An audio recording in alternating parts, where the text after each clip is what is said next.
Purvanchal university ఇది కేవలం university కాదు, మీ సక్సెస్ స్టోరీకి చిరునామా. అంటే చాలా మంది తెలుగు వాళ్ళకి కూడా ఆపర్చునిటీస్ రావట్లేదు. దాని రీజన్ ఏంటంటే హైదరాబాద్ క్రికెట్ క్లబ్ సరిగ్గా లేదు, అక్కడ పాలిటిక్స్ ఎక్కువ ఉన్నాయని చెప్పి చాలా మంది దగ్గర నుంచి వింటూ ఉన్నాయి ఇప్పటి వరకు. అది నిజమేనా? అదేమన్నా రీజన్ అవ్వచ్చు? అదొక్కటే రీజన్ నేను అనుకోను. పాలిటిక్స్ అనేది ప్రతి చోట ఉంటాయి. ఇప్పుడు హైదరాబాద్ మాత్రమే కాదు, వేరే అసోసియేషన్స్లో కూడా, వేరే స్టేట్ అసోసియేషన్స్లో కూడా పాలిటిక్స్ ఉంటాయి. కాకపోతే నాకు అనిపించే పెద్ద రీజన్ ఏమిట్రా అంటే టిపికల్గా హిస్టారికల్గా చూసుకున్నా సరే ఇండియన్ టీంలో ఎక్కువ ఆడిన వాళ్ళు ఎవరా అంటే ఎవరైతే మన డొమెస్టిక్ రంజీ ట్రోఫీ గెలుస్తారో ఆ టీమ్స్ నుంచి ప్లేయర్స్ ఎక్కువ ఉంటారు. ముంబై, ఢిల్లీ, నార్త్ వాళ్ళు ఎక్కువ గెలుస్తుంటారు కాబట్టి వాళ్ళు ఎక్కువ ఉంటారు.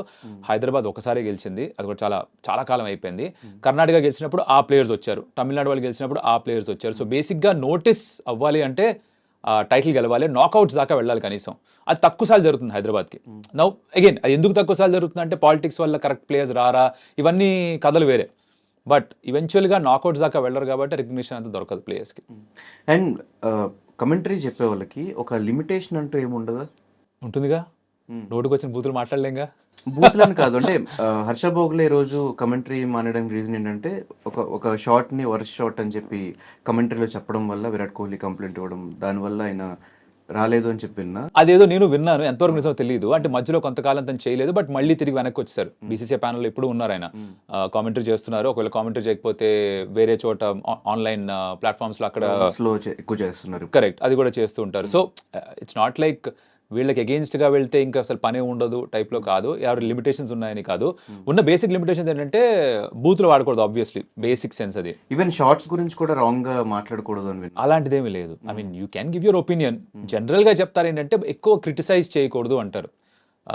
ఒకప్పుడు పాత కామెంటేటర్స్ ఉండేవాళ్ళు, లైక్ రిచి బెనో ఇలాంటి వాళ్ళు ఏమన్నారు అంటే నెవర్ క్రిటిసైజ్ ఎ ప్లేయర్. ఏమన్నా ఉంటే ఎవరు బాగా ఆడారో వాళ్ళ గురించి చెప్పండి, ఎవరు బాగా ఆడలేదు వాళ్ళ గురించి మెన్షన్ చేయకపోయినా పర్లేదు కదా, అది వాళ్ళ స్టైల్. కొంతమంది మొహమ్మీ చెప్పేస్తారు. ఇప్పుడు మనుషుల్లాగానే కొంతమంది అన్నీ స్వీట్గా చెప్తారు రేలంగమావిలాగా, కొంతమంది ఏమో కాస్త వెటకారంగా చెప్తారు, కొంతమంది ఏమో ఉన్నట్టుగా మొహమ్మీ చెప్పేస్తారు.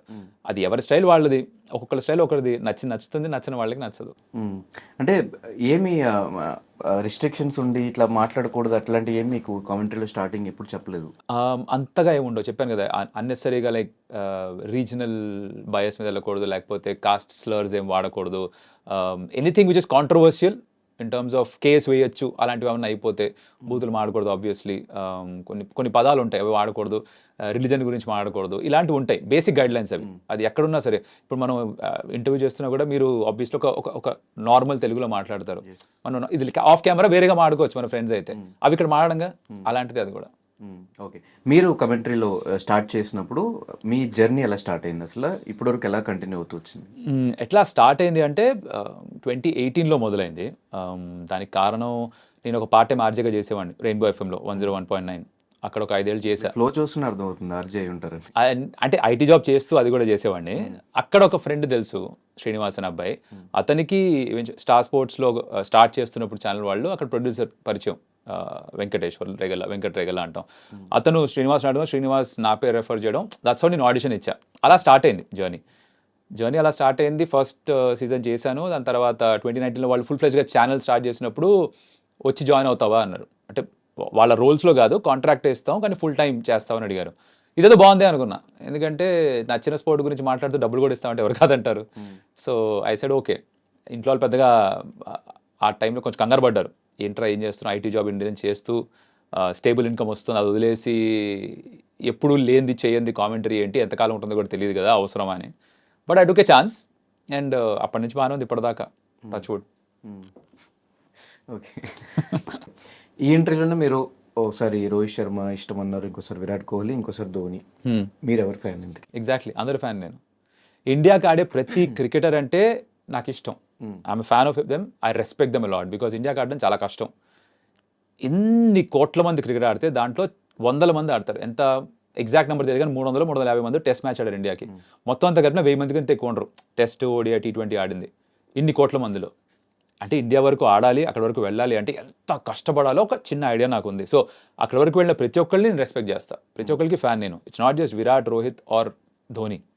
బుమ్రా అయినా, కపిల్ దేవ్ గారైనా, మహేందర్ అమర్నాథ్ అయినా, వాళ్ళ నాన్నగారు లాలా అమర్నాథ్ అయినా, సునీల్ గవాస్కర్ అయినా, గుండప్ప విశ్వనాథ్ గారైనా, ఎర్రపల్లి ప్రసన్న అయినా, వెంకటరాఘవన్ అయినా, బిషన్ సింగ్ బేడీ అయినా బాగానే గుర్తున్నాయి బ్రో. చిన్న ఇవి చెప్తున్నా కానీ క్రికెట్ తప్ప నాకు ఇంకే ప్రపంచం లేదు. సో బేసిక్గా చిన్నప్పటి నుంచి వాళ్ళ కథలు విన్నా, వాళ్ళని చూసినా, సచిన్ టెండూల్కర్ అయినా ఎవరైనా సరే ఇండియాకి ఆడారంటే వీరాభిమాని వాళ్ళకి నేను. సో ఈ ప్లేయర్ మాత్రమే నాకు ఉండదు. అందుకని ఐపీఎల్కి వచ్చేసరికి నాకు ఫేవరెట్ టీం కూడా ఉండదు. జనాలు అనుకుంటారు 1% అయినా వేరే టీం ఫేవరెట్ ఉంటుంది కదా. ఐపీఎల్ లేదు, India is my favourite team. ఇప్పుడు మీరు వరల్డ్ ఎవరాడినా సరే, ఏ మ్యాచ్ అయినా సరే అని అడిగితే నేను ఇండియాని గెలుస్తుందంట. అంటే అక్కడ పరిస్థితి దారుణంగా ఉన్నా కూడా 9 వికెట్లు పడిపోయినా కూడా ఇండియాని గెలుస్తుందంట. అంత పెద్ద పిచ్ ఫ్యాన్ నేను కూడా అందరిలాగానే. బట్ ఐపీఎల్కి వచ్చేసరికి నాకు ఇది జస్ట్ ఎంటర్టైన్మెంట్. ఇది ఎవరు గెలిచినా నాకు ఫరక్ పడదు. It's fun, it's just fun. ఎక్కువ కొంచెం సపోర్ట్ ఎక్కువ లేదు, అగైన్ అది అనిపిస్తుంది. ఎందుకు అంటే రీజనల్ ఛానల్ ఇది. సో ఆబ్వియస్లీ రీజనల్ ఆ రీజన్కి సంబంధించిన టీంకి కాస్త బయాస్ ఉంటుంది. ఇప్పుడు మీరు తమిళ కామెంటరీ ఉన్నారనుకోండి, సిఎస్కేకి బయాస్ ఉంటుంది. కన్నడ కామెంటరీ ఉన్నారనుకోండి, ఆర్సీబీకి బయాస్ ఉంటుంది. మన తెలుగు భాషలో, ఆ తెలుగు రాష్ట్రాల్లో ఉన్న ఇబ్బంది ఏంటంటే SRH is not your number 1 team. 4 home teams ఉన్నాయి తెలుగులో, RCB, CSK, MI, then SRH. So 4 teams ఉన్నాయి కాబట్టి 4 టీమ్స్కి ఫ్యాన్స్ చీలిపోయి ఉన్నారు కాబట్టి మీరు ఏ టీంని సపోర్ట్ చేసినా అవతల టీం వాళ్ళు ఫ్యాన్స్ వేసుకుంటారు మిమ్మల్ని. సింపుల్ కాన్సెప్ట్ అది. ఈవెన్ తమిళ్లో చూసుకున్నా, ఎక్కడ చూసుకున్నా కొంతమంది ఇటు చాలా తక్కువ, తెలుగులో కంటే తక్కువ. ఇక్కడ ఏంటంటే ధోని రిఫరెన్స్. ఇక్కడ ధోని కోసం సిఎస్కే ఫ్యాన్స్, విరాట్ కోహ్లీ కోసం ఆర్సీబీ ఫ్యాన్స్, రోహిత్ శర్మ కోసం ఎంఐ ఫ్యాన్స్, అలా లాయల్టీస్ డివైడ్ అయిపోయి ఉన్నాయి. ఎస్ఆర్హెచ్కి ఉన్న ఫ్యాన్స్ ముందర నుంచి ఉన్నారు. ఆ team fans are very special because ఒక ఇండియన్ సూపర్ స్టార్ ఆ కనెక్ట్ లేకపోయినా కూడా టీంని బ్యాక్ చేస్తూ వచ్చారు. ఇప్పుడు సడన్గా బాగా పర్ఫామ్ చేస్తున్న దాని ఫ్యాన్స్ అయిపోలేదు ఎవరు. ముందు నుంచి కూడా చేయకపోయినా దానికి బ్యాక్ చేస్తున్నారు. Similarly for RCB also. Cup లేదు 16 సంవత్సరాలుగా, అయినా కూడా బ్యాక్ చేస్తూనే ఉంటారు. What I'm saying is Telugu స్టేట్స్లో ఇలా చీలిపోయి ఉన్నారు ఫ్యాన్స్. సో మీకు ఎస్ఆర్హెచ్ గేమ్ వర్సెస్ ఆర్సీబీ ఉంటే ఆర్సీబీ ఫ్యాన్స్కి నచ్చదు. ఆర్సీబీ సిఎస్కే ఉంటే సిఎస్కే ఫ్యాన్స్కి నచ్చదు. ఇప్పుడు ఆర్సీబీ ప్లేని పొగిడితే వీళ్ళకి నచ్చదు, వీళ్ళ ప్లేని పొగిడితే వీళ్ళకి నచ్చదు. మీకు ఎగ్జాంపుల్ ఇస్తాయి. ఇప్పుడు నాకు సోషల్ మీడియాలో సిఎస్కే మ్యాచ్ అయింది అనుకోండి, ఆ రోజు వరుసగా రాత్రి నాకు బూతులు ఉంటాయి, ధోని తప్ప ఇంకేం మాట్లాడవా అని.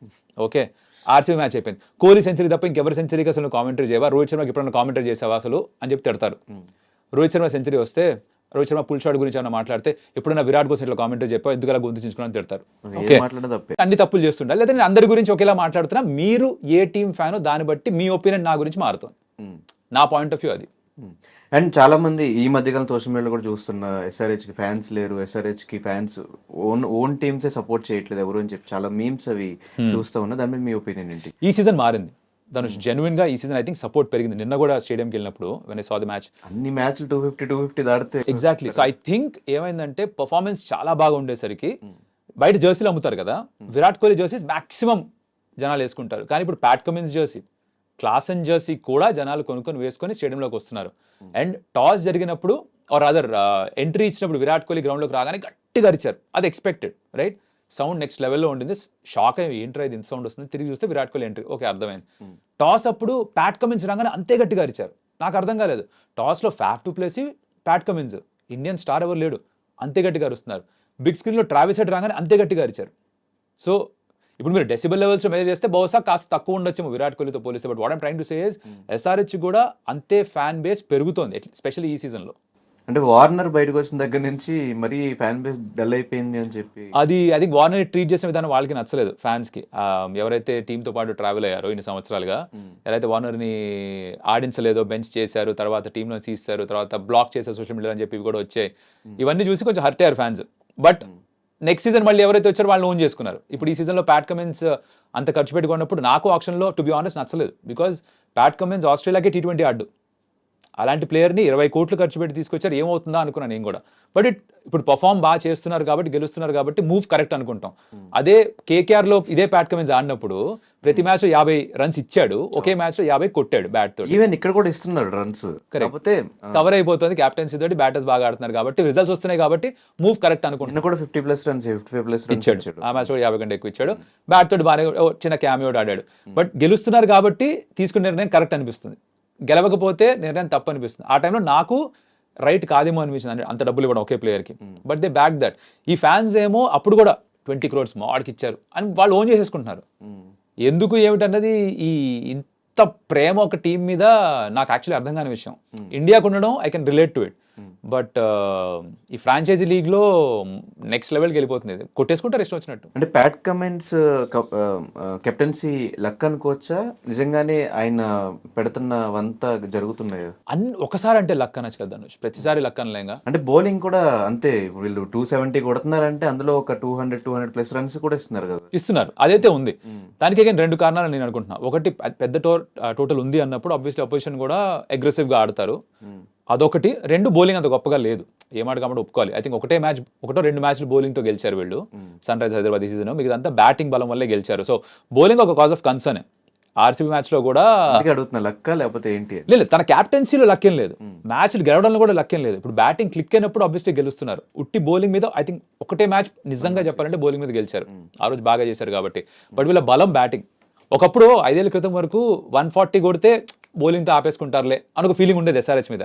ఇప్పుడు రివర్స్ అయిపోయింది, 140 పవర్ ప్లేలో కొడుతున్నారు కదా 125. సో బ్యాటింగ్ అలా డామినేట్ చేస్తుంది వాళ్ళకి. ఈవెన్ భువనేశ్వర్ని కూడా బౌలింగ్ సరిగ్గా యూజ్ చేయట్లేదు, ఓన్లీ 1 అవర్ 2 అవర్స్కి అలా కూర్చోబెట్టేస్తున్నారు.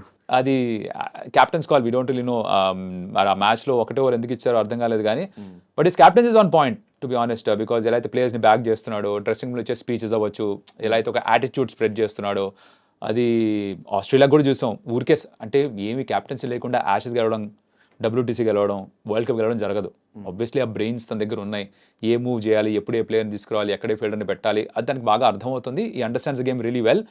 మనకి నచ్చక్కర్లేదు ఆ ప్లేయర్, ఆస్ట్రేలియన్ కాబట్టి మనకు నచ్చాల్సిన అవసరం లేదు, బికాస్ మనం ఓడించేది వాళ్ళే ఎక్కువ. You don't have to like him, but have to respect for what he does. నచ్చకపోవడం కాదు కానీ మన ఇండియన్ ప్లేయర్స్ని పక్కన పెట్టేసి కంప్లీట్ 4 అవర్స్ మనోడు వేస్తుంటేనే కొంచెం అట్లా. అదే ఇది ఇక నాకు అర్థం కాని విషయం ఏంటంటే, ఐపీఎల్ వచ్చేసరికి సడన్గా తను ఇప్పుడు ఎస్ఆర్ఎస్లో ఉన్నాడు కాబట్టి, వరల్డ్ కప్ ఫైనల్లో వాళ్ళు గెలిచారు కాబట్టి సపోర్ట్ చేయకూడదు, ఆస్ట్రేలియన్స్ ఇండియాని ఓడించిన వాళ్ళు ఎలా సపోర్ట్ చేస్తారు మీరు, కొంచెం సిగ్గుందా అని సోషల్ మీడియాలో చాలా మంది పెడుతున్నారు, రైట్? నా పాయింట్ అంటే ప్రతి టీంలో ఫారినర్స్ ఉంటారు, ఈ ఫార్మాటే అది. ప్రతి టీంలో కంపల్సరీగా 4 ఫారినర్స్ ఆడతారా, ఆల్మోస్ట్ ఎవ్రీడే మ్యాక్సిమం 4 ఆడచ్చు. టీంలో 8 మంది ఉంటారు, ప్రతి టీంలో ఫారినర్స్ ఉంటారు. ఇండియన్ ప్రీమియర్ లీగ్ అయినా ఫారినర్సే తీసుకొస్తారు దీనికి యాక్చువల్లీ ఆ ఎక్స్ట్రా ఎక్స్ ఫ్యాక్టర్ని. అలాంటప్పుడు ఈ ఆస్ట్రేలియన్ ఇక్కడ ఉన్నాడు కాబట్టి సపోర్ట్ చేయకూడదు అనడంలో సెన్స్ లేదు, బికాస్ ఫార్మాటే అది.